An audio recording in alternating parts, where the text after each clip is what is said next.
Ladies and gentlemen, as you guys know, Valentine's Day just recently passed, and I thought that it would be nice to make a video and talk about relationships. Consider this our story time.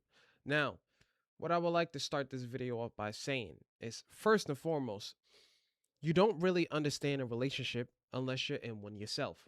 How do I know? Because everyone on the outside looking in always has an opinion on what your relationship should be or what your relationship should look like. Now, that is not to say that people on the outside looking in are wrong, because sometimes people who are on the outside of your relationship see things that you do not see. People on the outside of your relationship see what the relationship actually looks like from an observer standpoint. Now, we're also not going to discount people who were in relationships, because people who were in relationships understand what the relationship looks like. Now, that also doesn't discount the fact that that could be a unhealthy balance or it could be a healthy balance. You never know. Tomato, tomato at this point. Whether you were single or whether you were in a relationship, the most important relationship that is necessary to be mindful of is the relationship that you have with yourself. Why is that? Because if you have no sense of self, if you have no idea on what you want in your relationship, right? I'm not saying that that's the only thing that matters, but what I'm saying is do not lose who you are. Don't lose your identity by only catering to the needs of your partner. Years later, you find out that, dang, I thought that providing for someone else is what it meant for me to be happy in my relationship. Now, unfortunately, this is where people end up suffering in silence you were, because as a guy, and I'm speaking from a guy standpoint, being the provider, let's say you do that 5, 10, 15 years. Let's say you've been doing that for so long. You've been providing like this lifestyle, and it's been so accommodating and so comfortable for your partner that now you have to sit down and look at your own stuff and say, well, dang, what have I done for me? Because for so long, I've probably been telling myself providing for someone else is providing for me. And listen, two things can be true at once. The main point that I want to emphasize is that there are two relationships that make relationships with other people work. It's the relationship that you have with your partner, and most importantly, it's the relationship that you have with yourself. Because who you are as a person, like like Josh, like me, I cannot lose me in the relationship.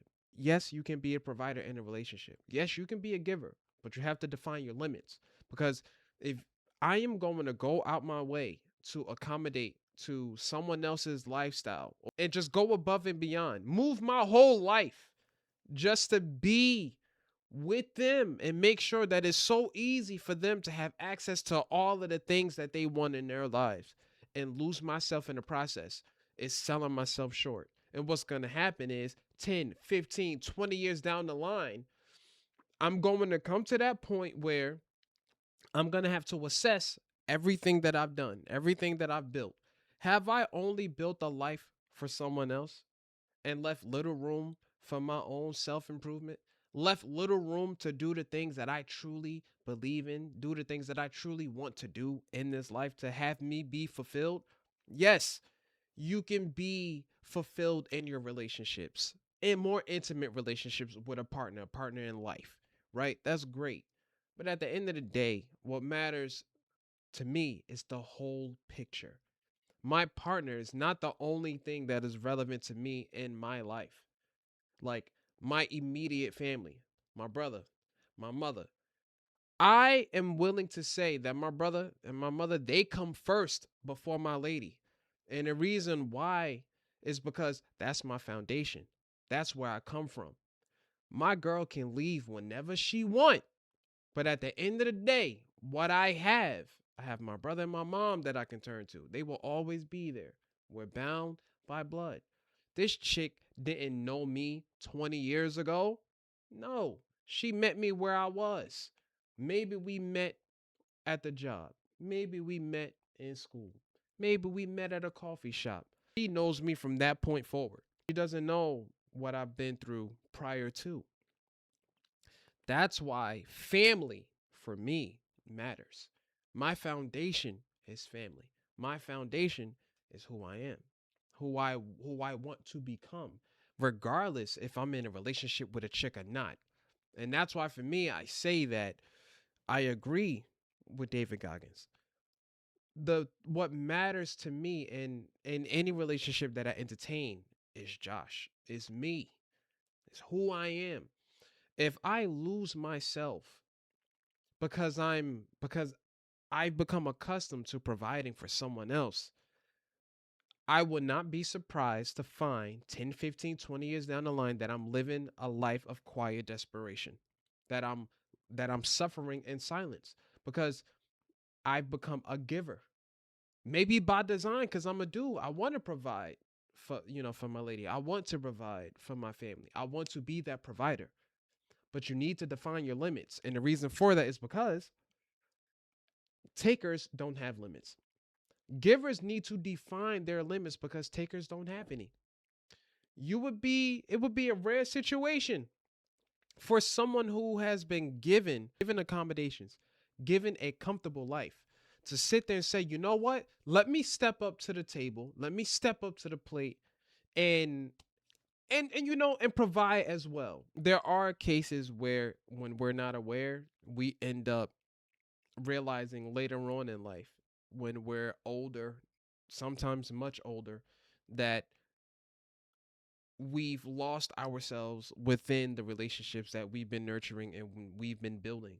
And I think that stems from wanting to provide a carefree lifestyle for those that we do care about and getting lost in the sauce as a result.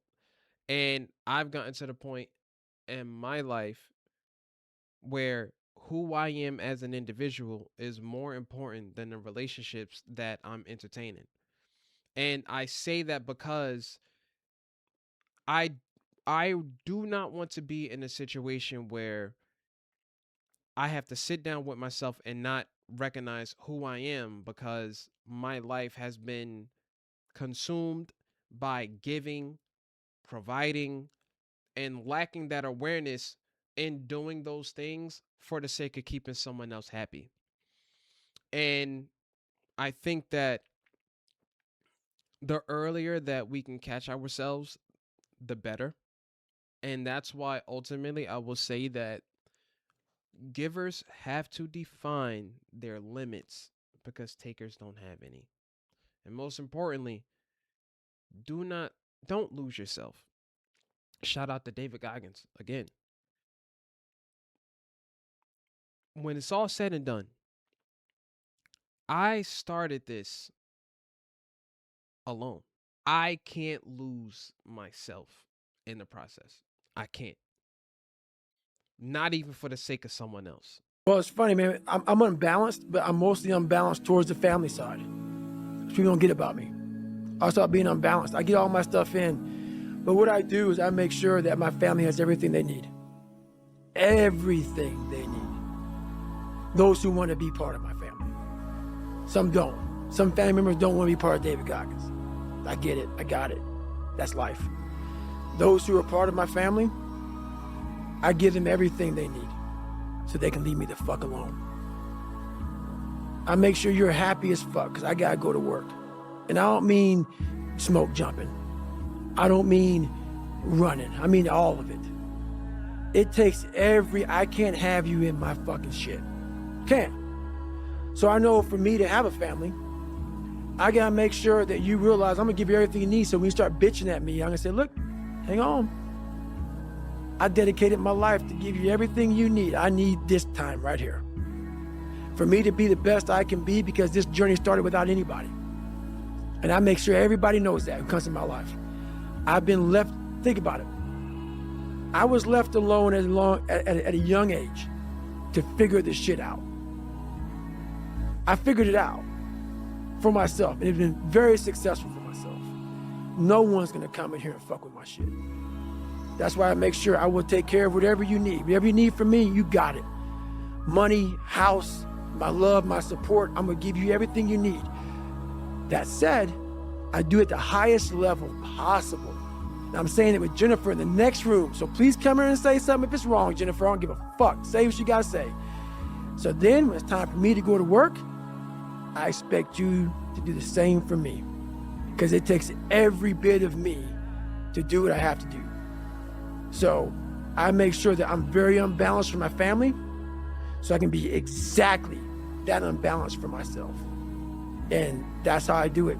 I let people know right up front, I'm not what you want in a man. I guarantee that. There's gonna be a lot of late nights, a lot of early mornings, a lot of times where I gotta be by myself, thinking about the process that is next in my mind. I can't have aggravation, I can't have this, can't have that. There's a lot of things, but I let them know up front. I'm very vocal about that. Sometimes relationships work for me, sometimes they didn't. But that's who I am. One thing I did wrong in my life was I tried for so many years to please people.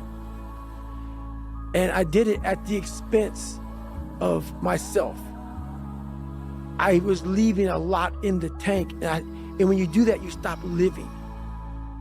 But the person in your life is happy as fuck because you're giving them everything they want. They have their life is full, but you feel empty. And that's not a relationship to me. So for me, it's important that you know exactly who I am because this is what life made. And I'm not trying to change it because I just figured it out. So I'm not trying to compromise David Goggins. I will never, ever compromise David Goggins. That doesn't mean I won't give you what you need and what you want and what you desire. I refuse to compromise who I am as a person for the sake of being liked, wanted by someone else. Because what's going to happen is if I break myself down just to accommodate to someone else's comfortability levels, to accommodate to the language that they're used to, just for the sake of not hurting their feelings, that means that I'm also going to compromise in every other area of my life. I've gotten to the point in my life where when it comes down to relationships, I don't give advice. I don't give suggestions for what people should do because people are ultimately going to make the decisions that they want to make. And what's going to happen is 10, 15, 20 years down the line, they are going to have to figure out if the relationships that they've built are relationships that are genuine, are relationships that they can still see their individuality within those relationships, or have they been compromising, accommodating to someone else's lifestyle just to make sure that they're comfortable. Because what's going to happen is if you continue to pour into other people, there is no one around you that is going to be willing to pour into your cup because those who you have been pouring into have all been takers in your life. They've all been taking. And if they have been providing, maybe they provide a little drip. Huge shout out to David Goggins. And I just think that his point is a fantastic point to end on. You cannot compromise who you are within your relationships. If you made it to the end of this video, I appreciate you for tuning in, and we will see you in the next reaction video.